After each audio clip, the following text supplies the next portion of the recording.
Yo, what's up mga katambayers? Magandang araw, panipagong buhay at panipagong vlog na naman tayo. Ang oras natin ay 5:29 in the morning mga boss. Nandito tayo ngayon sa kahabaan ng 417 highway going to Toronto. Pero bago tayo makarating ng Toronto, dadaan muna tayo ng Ottawa mga boss. Ang biyahe natin ay IKEA. Kung makita nyo, sobrang traffic. Madaling araw, traffic na traffic. Isumpa natin mga boss. Kita nyo ba yan? Dahil nagsud-sud sila ng yelo. Okay, balik tayo sa normal.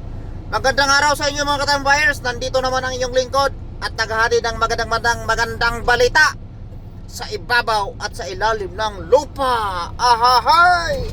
So mga katambayers, kanina pa yan, almost 30 minutes na.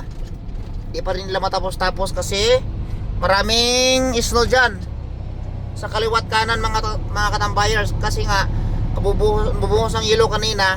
So siyempre kailangan nilang tanggalin sa kalsada para matanggal yung dulas. So kung makita nyo mga katambayers, pag isom natin, dalawang ano yan, snow removing, snow removal siguro, yun na yun. Kayo nang bahala mag-intindi sa aking mga English na mga takilpo ba. Hala, patay ka, ba't ka huminto dyan? Oh, mabalaho ka dyan. Yung isang kotse huminto sa gilid. Ayun o. Siguro matutulog. Kasi sa traffic na ito, sa haba ng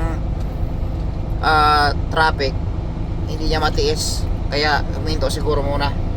Pero ganoon pa man mga katambayers, balik tayo sa ating katungkulan. Sa pagdadrive, dire-diretso lang, dahan-dahan. Pero mayroong isang truck na umabertek sa atin. Oh, dandahan ka dyan dahil may mga kotse sa likuran mo.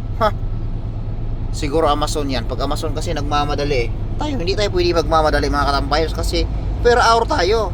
Nag-start tayo ng 1, ngayon ay 5:30, 1 na sa Kabuntagon. Meron na tayong 5 hours and 30 minutes.